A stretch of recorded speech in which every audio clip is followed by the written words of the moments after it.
তো গিয়েছে দক্ষিণ মশানে, বালকের মস্তক ছেদন করে এখনো কেন ফিরে আসছে না?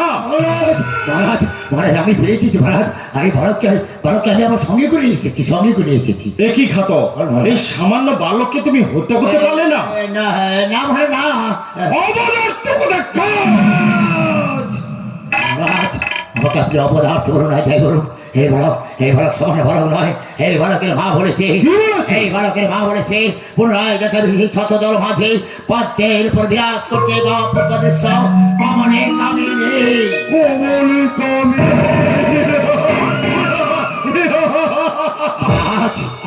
শোনো ঘাতক, তোমাকে রাজ অনুগ্রহ হারাতে হবে। মহারাজ আপনি কি কঠিন শাস্তি দিলেন মহারাজ? না জেনে শুনে বিনা অপরাধে আমাকে মৃত্যুদণ্ড দিলে, রাজবাড়ি থেকে চাকরি ছুটি করে দিলে। মহারাজ আপনি কি করলেন মহারাজ? আপনি কি করলেন? হায় ভাগ্য, হায় বিধাতা, এই ছিল আমার কপালে শেষ পর্যন্ত। এই রাজবাড়ি থেকে চাকরিটা হারাতে হলো সত্যি কথা বলার জন্য। তার সত্যি কথা কোনো মূল্য নেই। বেশ, আমি চলে যাচ্ছি মহারাজ, চলে যাচ্ছি। আমার যদি শত অভাব থাকে আমি এই নগরের মধ্যে হাত পেতে ভিক্ষা করে খাবো মহারাজ। তবু কোনো দিনের জন্য আপনার রাজ দরবারে আমি হাত পেতে ভিক্ষা চাইব মহারাজ। আজ 3 দিন আমি কিছু খেতে পাইনি।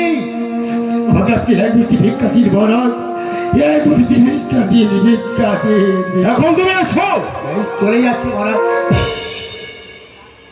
আরে ভালো, যাওয়ার আগে তোর কাছে আমার একটি অনুরোধ ভালো। আমি আমার মনের অজান্তে যদি কিছু অন্যায় করে থাকি, কিছু ভুল করে থাকি, তার জন্য আমি তোর কাছে আর জন্য ক্ষমা চাচ্ছি ভালো। বালক তুই আমাকে ক্ষমা করে দিলে ভালো, তাহলে পরেও আমি শান্তি পালনের ভালো। ওরে ভালো, তুই আমাকে ক্ষমা করিস ভালো, তুই আমাকে।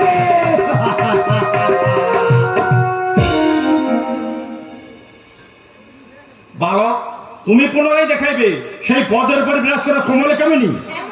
শোনো বালক, এরপর যদি না দেখাতে পারো মৃত্যুই তোমার শ্রেয়। চলে সবার সঙ্গে।